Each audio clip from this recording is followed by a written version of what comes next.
অবন্তী ইসলাম জানতে চেয়েছেন, আমার স্বামী পরনারীর প্রতি আসক্ত, আমার কি করা উচিত? বোন অবন্তী, অনেকেরই এই প্রশ্ন। আজকাল এটি ব্যাধিতে পরিণত হয়েছে। পরকীয়া আমরা অনেকে লিপ্ত হয়ে যাচ্ছি। সোশ্যাল মিডিয়া এবং অন্য অনেক মাধ্যমে আমরা পরনারীর প্রতি আসক্ত হয়ে যাচ্ছি, নারীরা পরপুরুষের প্রতি আসক্ত হয়ে যাচ্ছেন। এরকম যদি কোনো পরিস্থিতির মধ্যে আপনি পড়েন যে আপনার স্বামী পরনারীতে আসক্ত হয়ে গেছেন, প্রথমত আপনি নিজের খুঁত এবং ত্রুটিগুলোকে খুঁজে বের করবেন। আপনার স্বামীকে আপনার প্রতি আকৃষ্ট এবং আপনার প্রতি নিবিষ্ট করে রাখার জন্য আপনি নিজেকে সাজিয়ে গুছিয়ে এবং যতটা সম্ভব আপনার সাধ্যের মধ্যে থেকে তাকে আকৃষ্ট করার সকল উপায় এবং মাধ্যম আপনার অবলম্বন করা উচিত। আর একবার যদি প্রণালীতে আসক্ত হয়ে যায়, এরপরে সাধারণত মানুষ ফিরে আসে খুব কম। কম বলতে আমি নিরাশ করছি না, আমি বোঝাতে চাচ্ছি যে এরপরে সাজগোজ বা নিজেকে গুছিয়ে আর তাকে ওই কারণে ফিরিয়ে আনা কঠিন হয়। তো তারপরেও সেই চেষ্টা থাকা উচিত এবং এটা আগে থেকে করা উচিত।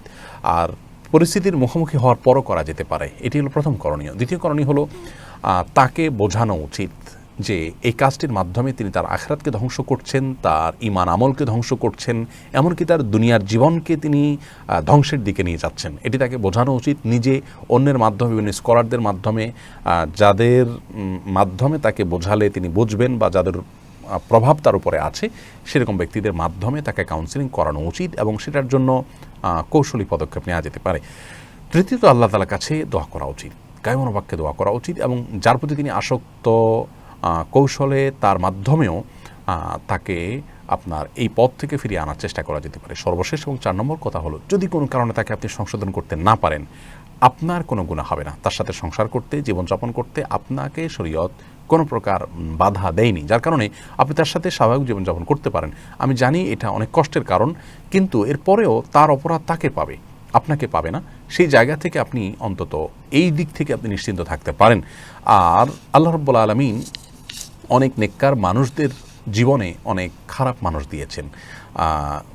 বিবি আসিয়া, তার স্বামী ছিল ফেরাউনের মতো খারাপ মানুষ, কিন্তু এর পরেও আল্লাহ রাব্বুল আলামিন বিবি আসিয়াকে তারা মনে কারণে জান্নাত দিয়েছেন এবং কোরআনে তার বিবরণ রয়েছে। বিধায় নিজের আখিরাতকে নিয়ে অনেক বেশি চিন্তিত থাকা উচিত। স্বামী যদিও জীবনের অংশ, কষ্ট হবে স্বাভাবিক, কিন্তু তাকে নিয়ে এত বেশি ভাবা উচিত নয় যে ভাবতে ভাবতে নিজে আপনি অসুস্থ হয়ে পড়েন এবং নিজে হতাশাগ্রস্ত হয়ে পড়েন, নিজে অশান্তির মধ্যে হাবুডুবু খেতে থাকেন। এটার কোনো যৌক্তিক কারণ থাকতে পারে না। অপরাধ করছে একজন আর আপনি নিজে কষ্টের মধ্যে ভুগছেন এবং নিজেকে কষ্টের মধ্যে নিবেদিত করছেন, এটি বুদ্ধিমান কাজ হতে পারে না। সেজন্য ইগনোর করার জন্য চেষ্টা করা উচিত। আল্লাহ তাআলা আমাদের সবাইকে এই ধরনের সমস্যা থেকে উত্তরণের পথ যেন আমরা খুঁজে পাই, সেই তৌফিক দান করুন। আকলিমা খাতুন রিয়া জানতে চেয়েছেন, সালাতে পা ঢাকা কি মেয়েদের জন্য ফরজ? একবারে পায়ের পাতা পর্যন্ত না, পায়ের পাতার তলার অংশ এটা আবশ্যক নয়, তবে পায়ের পাতার উপরি অংশ এটি ঢাকাকে অনেক উলামা কেরাম আবশ্যক বলেছেন। এজন্য যথাসম্ভব লম্বা আপনার পোশাক পরে এটাকে ঢাকার চেষ্টা করা উচিত। যদিও অনেক উলামা কেরাম বলেছেন টাকনু পর্যন্ত ঢাকলেই চলবে। দুই পক্ষের উলামা কেরামের দলিল এবং যুক্তি রয়েছে। আমরা ইবাদতের ক্ষেত্রে সতর্কতা এবং এহতিয়াতপূর্ণ মতটা গ্রহণ করতে গেলে আমরা বলবো যে পাতা আর উপরিভাগ এটা যেন ঢেকে যায়, সেজন্য দীর্ঘ কোনো কাপড় বা লম্বা কোনো কাপড় আপনি পরুন, তবে তলা ঢাকতে হবে এটি আবশ্যক নয়। অনেকে মোজা পরে নেন, মোজা পরার জন্য এরকম কষ্ট করার বা কসরত করার কোনো প্রয়োজন নেই, কারণ কোনো হাদিসে মোজা পরার কথা বা তলা ঢাকার কথা বলা হয়নি। মেহেদি হাসান জানতেছেন, কারো দায়নি উপহাস করলে কি গুনাহ হবে? ভাই মেহেদি হাসান, কারো দায়নি যদি উপহাস করে অবশ্যই গুনাহ হবে। শুধু গুনাহ হবে তাই নয়, নবী করিম সাল্লাল্লাহু আলাইহি ওয়াসাল্লামের সুন্নাহ সেই হিসাবে যদি কেউ উপহাস করে তাহলে তো সে ঈমান হারা হয়ে যাবে। কারণ ঈমান হারা হওয়ার জন্য ইসলামের প্রমাণিত ছোটোখাটো কোনো বিষয়কে নিয়ে যদি ঠাট্টা বিদ্রুপ করে তাহলে সে কিন্তু ইসলাম তথা আল্লাহ তাআলার বিরুদ্ধে বিদ্রোহী হিসাবে বিবেচিত হয় এবং যার কারণে তিনি কিন্তু অপরাধ হিসাবে গুনাহগার হয়ে যান। অতএব এটি শুধু গুনাহগার নয়, বরং ঈমান হারা হওয়ার মতো বিষয়। এরপরে প্রশ্ন করেছেন এমডি কে সারফারাজ জানতে চেয়েছেন, এসপিসি থেকে টাকা ইনকাম করা হালাল হবে কিনা? না, এসপিসি থেকে টাকা ইনকাম করা হালাল নয়। এ বিষয়ে বিস্তারিত ফতোয়া এবং আপনার ইসলামী শরিয়ার এবং অর্থনৈতিক দৃষ্টিকোণ থেকে পর্যবেক্ষণ উল্লেখ করে ঘণ্টাখানেক আগে আমাদের পেজে একটা পোস্ট গিয়েছে বা ঘণ্টা দুয়েক আগে, সেটি আপনি দেখে নিতে পারেন। বিস্তারিত সেখানে উল্লেখ করা আছে।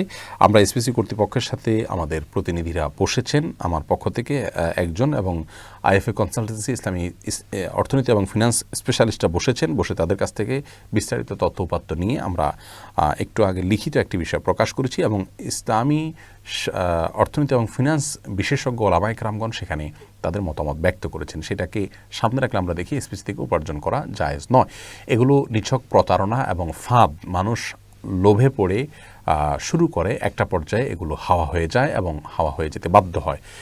ইভিএলের অবস্থাও করুন। আমরা অনেকেই জানি যে বাংলাদেশ ব্যাংক সহ বিভিন্ন ব্যাংক ইতিমধ্যে সতর্ক করেছে এবং এসপিসির এমডিকে আমাদের প্রতিনিধিরা তারা প্রশ্ন করেছেন তাদের মাসিক আয় কত। তো তারা জানিয়েছেন 1 কোটি, অথচ তাদের ব্যয় হলো অনেক টাকা, সম্ভবত 100 কোটি টাকার উপরে।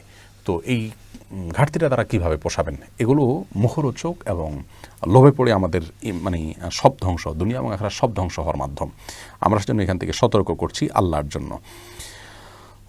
মোবাইলে কোরআন তেলাওয়াত শুনলে কি সওয়াব হবে? এমডি ফাহাদ বা জানতে চাইছেন। জি, সওয়াব হবে, কোনো অসুবিধা নেই। এরপরে কপালে কালো টিপ দেয়া নিয়ে কিছু বলুন এবং পুরুষকে কানাদুল দেয়া নিয়ে বলুন। হোসাইন কলি জানতে চেয়েছেন। দেখুন, কপালে কালো টিপ দেয়া যদি এই বিশ্বাস থেকে হয় যে কালো টিপ দিলে বদনজর পড়বে না, এটা হবে সেটা হবে, ক্ষতি থেকে বাঁচবে, তাহলে এটি কুসংস্কার। আর যদি নিছক সৌন্দর্যের জন্য বাচ্চাদেরকে কপালে কালো টিপ দেওয়া হয়, কোনো অসুবিধা নেই। বড়দের টিপ দেওয়া, এটি বিশেষ করে হিন্দু ধর্মের লাল টিপ, বিশেষভাবে লাল টিপ বা সিঁদুর ইত্যাদি দেওয়ার প্রচলন রয়েছে মেয়েদের বেলায়। সেইটাকে অনুসরণ করা, এমনকি ছেলেদের বেলায় সম্ভবত রয়েছে, অনুসরণ করা হয় বা তার সাথে সাদৃশ্য হয়, সেজন্য এটা অ্যাভয়েড করাই হলো ঈমানের দাবি। এরপরে ফ্লোর ঘষা যায় এমন ড্রেস পরা যাবে কি না? আপনার প্রশ্নটি পরিষ্কার নয়, আমি ঠিক ফ্লোর ঘেঁষে যায় এমন ড্রেস পরা যাবে কি না মীরা হাসান জানতে চেয়েছেন। নারীরা এমন ড্রেস পরতে পারেন, কোনো অসুবিধা নেই। এরপরে সালাতুল ইশাকের নিয়ম, সময় এবং ফজিলত সম্পর্কে জানতে চেয়েছেন মুশফিক আলী আশফি। সালাতুল ইশাক যদি কেউ আদায় করেন তাহলে আল্লাহ রাব্বুল আলামিন তাকে একটা ওমরা এবং একটা হজের সওয়াব দান করেন।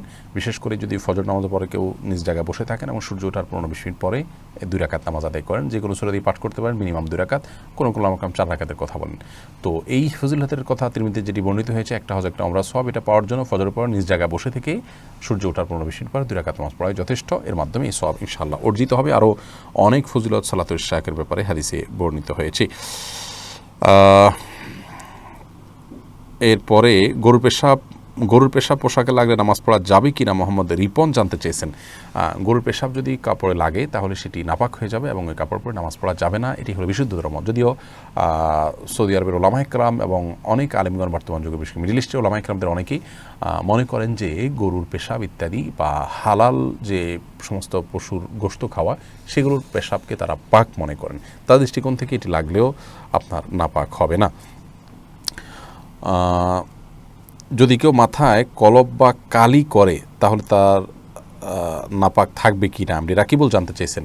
চুলে কলব বা কালি যদি দেন তাহলে তিনি কলবটা যদি নিছক রং হয় যেটা চুলের সাথে মিশে গেছে তাহলে তো ওযু গোসল হয়ে যাবে, কিন্তু আলাদা আবরণ যদি হয়, আলাদা স্তর পড়ে যায়, এরকম হয়, তাহলে সেক্ষেত্রে তো তার ওযু গোসল হবে না, তিনি নাপাক থেকে যাবেন। আর এমনিতেই কালো কালার করা চুলকে এটি নিষিদ্ধ, সেটি আরেক জিনিস। একটা হলো নিষিদ্ধ, এটা গুনাহের কাজ, আর হলো এটা লাগানোর ফলে ওযু গোসল হবে কিনা। তো ওযু গোসল হওয়াটা নির্ভর করে যে এটি আলাদা কোনো চুলের উপরে স্তর পড়ে যায় কিনা সেটির উপরে। যদি স্তর পড়ে যায় তাহলে ওযু গোসল হবে না। আর এটি লাগানো সর্বাবস্থা গুনাহের কাজ, বিধায় আমাদেরকে এটি থেকে বেঁচে থাকা চেষ্টা করা উচিত। প্রিয় দর্শক, এই ছিল মোটামুটি আজকের প্রশ্নোত্তর সেশন এবং আমরা দীর্ঘ 1 ঘন্টার বেশি সময় আপনাদের সঙ্গে ছিলাম এবং প্রায় শখানেক প্রশ্ন উত্তর দিয়েছি। আল্লাহর বলে আমাদের সকলকে সুস্থ রাখুন, নিরাপদে রাখুন। আজকের মতো আমরা এখানে শেষ করছি। তবে মঙ্গলবার রাত 9টা থেকে 10টা পর্যন্ত ইনশাআল্লাহ সম্প্রচারিত হবে রেকর্ডেড লাইভ। গত মঙ্গলবারে যারা প্রশ্ন করেছেন লাইভে, সেই প্রশ্ন থেকে নির্বাচিত প্রশ্নগুলোর উত্তর দিয়ে আমরা ইনশাআল্লাহ হাজির হব মঙ্গলবার রাত 9টা থেকে 10টা। আমাদের সঙ্গে থাকার জন্য আমরা বিনীতভাবে অনুরোধ করছি। আর আগামী জুমাবার এই লাইভটি তো থাকছেই ইনশাআল্লাহ বিদিনিল্লাহ। আল্লাহ আমাদের সকলকে আল্লাহর সন্তোষী করে পরিচালিত করুন। আসসালামু আলাইকুম ওয়া রাহমাতুল্লাহ।